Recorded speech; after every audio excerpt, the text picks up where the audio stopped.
유대인들 뭔 말입니까? 이 복음이 그렇게 변질돼서 되겠습니까? 이방 사람들은 에이 그동안에 해왔던 것 어떻게 바꿉니까? 그것만은 바꾸지 말아 주십시오. 이렇게 두 부류가 그렇게 이야기했을까? 바울과 바나바가 1차 전도 여행을 마치고 그들을 파송했던 안디옥 교회로 다시 돌아옵니다. 파송을 받았으면 다시 교회로 돌아와야죠. 바울과 바나바는 정말 많은 고생을 했어요. 죽을 고비도 넘기고 사람들에게 반목도 당하고, 그래서 집으로 돌아왔을 때 집이 좀 평안하게 잘 자리를 잡고 있으면 좋겠는데, 바울과 바나바는 이 안디옥 교회에서 아주 큰 리더십이었단 말이죠. 이 리더십이 자리를 비운 사이에 유대인들이 이 안디옥 교회로 쫓아옵니다. 이 안디옥 교회는요, 유대인들만 있었던 교회가 아니에요. 유대인들만 있었던 교회가 아니라 이방 민족들, 여러 민족들, 다른 언어를 쓰는 사람, 피부색이 다른 사람들이 모인 교회가 안디옥 교회였었습니다. 그러니 이 본질에 대한 갈망, 진리에 대한 갈망이 굉장히 컸던 교회죠. 그런데 유대인들이 안디옥 교회를 쫓아왔어요. 유대인 하면은 예수님이 유대인이었잖아요. 그런 유대인에 대한 동경심이 얼마나 컸겠습니까? 유대인들이 와갖고 이야기를 하는 거예요. 뭐라고 얘기했느냐? 사도행전 15장 1절 시작.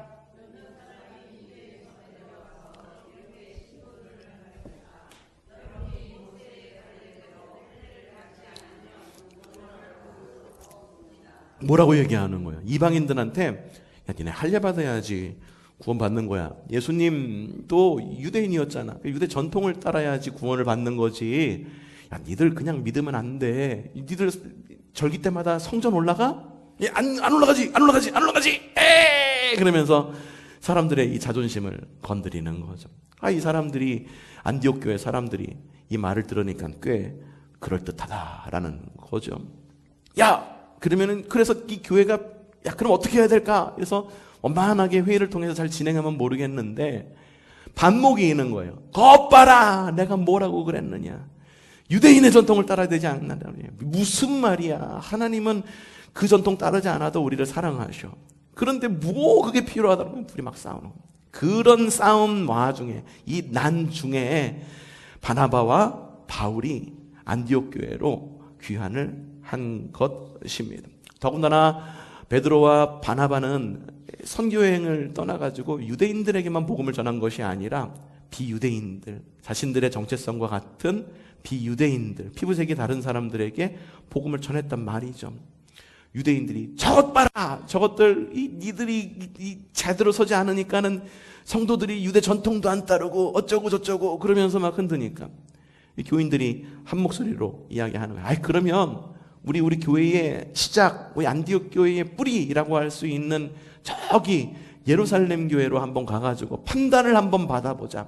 이래서 바나바와 바울과 실라와 또 성경에 누구 한 명 더 있었었는데 그 사람을 묶어가지고선 예루살렘 교회로 파송을 합니다.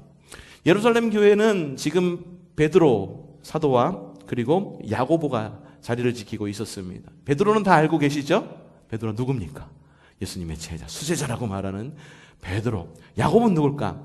예수님의 제자 야고보일까요? 예수님의 제자 야고보가 아닙니다.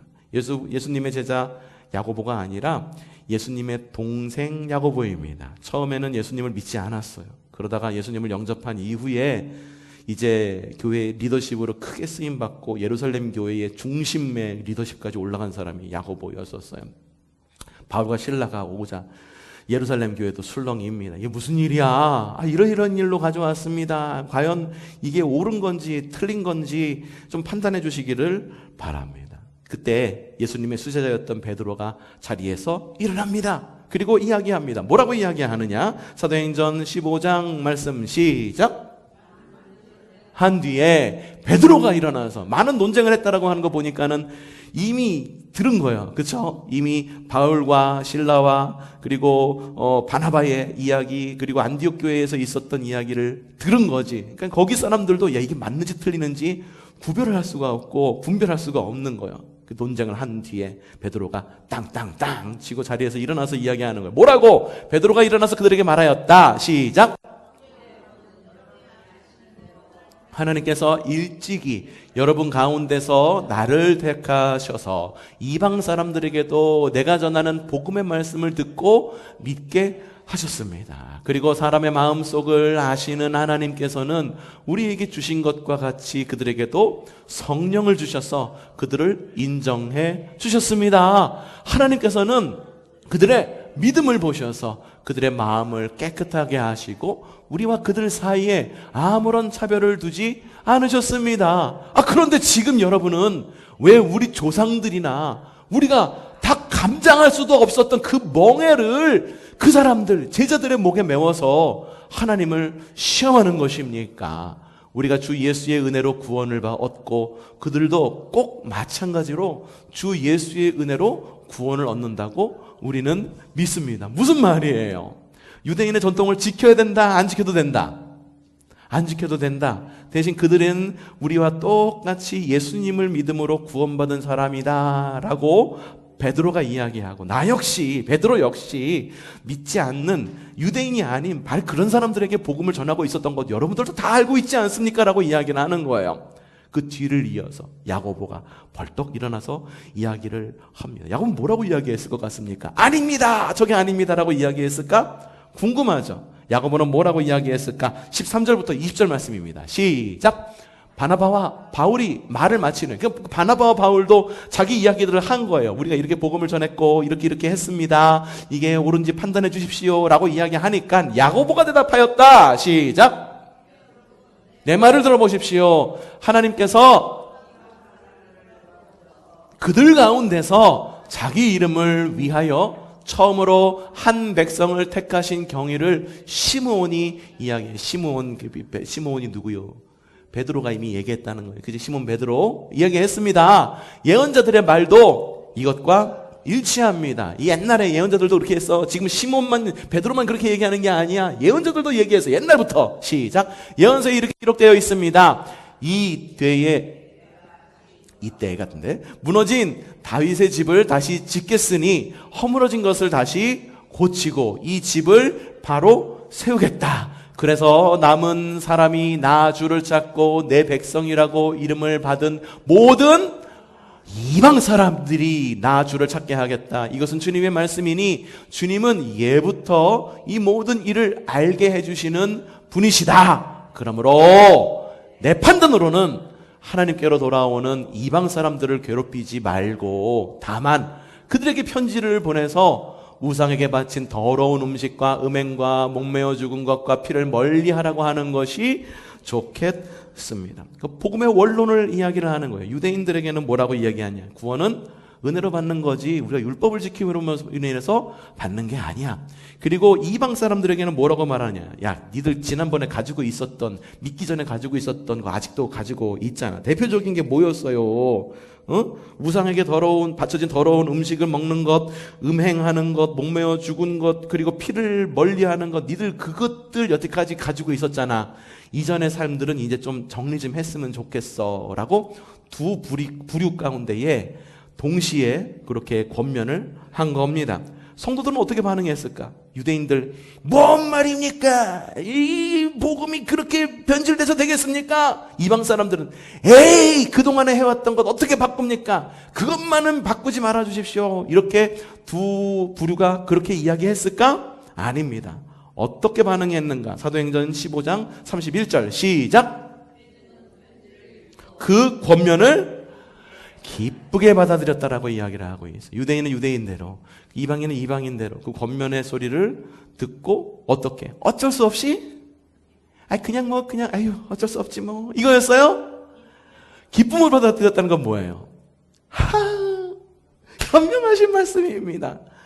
좋습니다. 앞으로 그렇게 하겠습니다. 여러분, 이 회의의 모습이 어떻습니까? 처음에는 교회가 분란 가운데 있다가 어지러움 가운데 있다가 어지러움을 해결하기 위해서 어쩔 수 없이 예루살렘 교회로 회의를 보냈지만 예루살렘 교회의 회의는 굉장히 은혜로웠고, 그리고 무엇보다도 사람을 살리고 교회를 세우는 회의였음을 알 수가 있습니다. 그런데요, 유대인들에게는요, 이 회의 말고 또 다른 회의가 있었어요. 유대인의 또 다른 회의가 있었었는데, 최고의 지성들이 뭐예요? 유대인들 가운데에 70명을 뽑아가지고, 그 70명, 위부터 70명이에요. 위부터 70명. 요번에 그 서울대학교 의대, 서울의대 가려면은 한 문제 틀리면 안 된다고 그러더라고, 수능. 그쵸? 근데 수능 만점자가 요번에 7명이 나왔대요. 그러니까 위부터 쭉 줄 세워가지고선, 서울대 정원에 서야지 그 안에 들어갈 수 있는데, 그러니까 한 문제 정도는 괜찮은데, 그 이하로 틀리면은 서울대 의대를 갈 수가 없다라고 그런 뉴스가 나오더라고요. 서울대 의대가 몇 명일까? 정원이 몇 명이에요? 한 100명 돼요? 안 되는 걸로 알고 있는데, 하물며 유대인들 그 많은 사람들 가운데에 똑똑한 사람들을 갖다가 1번부터 끝번까지 줄을 세우는 거예요. 지성들. 그 지성들 가운데에 1번부터 70명을 모아가지고 국가의 모든 일을, 그리고 종교적인 모든 일을 갖다가 판단하고 그리고 재판할 수 있게끔 만든 회의가 있어요. 얼마나 이 회의가 똑똑한 사람들의 모임입니까? 최고의 지성들이 모였고 대법원의 역할을 했던 이 회의의 이름은 사내드린 공회라고 말합니다. 사내드린 공회, 그냥 성경에 나오는 공회라고 말하는 것이 사내드린 공회를 말하는 겁니다. 우리가 사도신경에 올 때 거룩한 공회화라고 할 때 그 공회는 아니고, 그 공회는 우리의 범교회적인 교회를 말하는 거고, 성경에 나와 있는 역사적으로 나오는 공회라고 하는 것은 사내드린 공회를 말하는 거예요. 그런데 여러분, 최고의 지성들이 모이고 그리고 최고의 법을 다루는 사람들이 모이는 그 회의라고 해서 늘 옳고 사람을 세우고 교회를 세우는 결정만을 내리는 회의였었을까요? 아닙니다. 이 사내들인 회의는요, 문제가 굉장히 많았어요.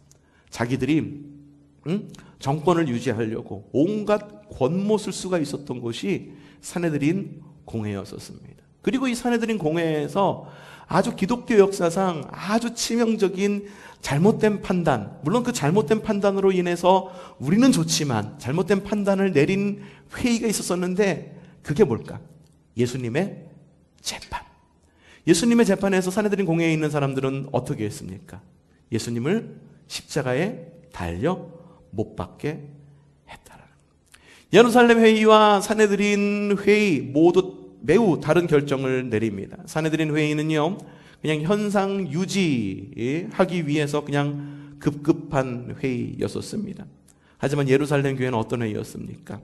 교회를 살리는 회의, 사람을 세워주는 회의가 예루살렘 회의였었습니다. 이 두 가지 회의를 봤습니다.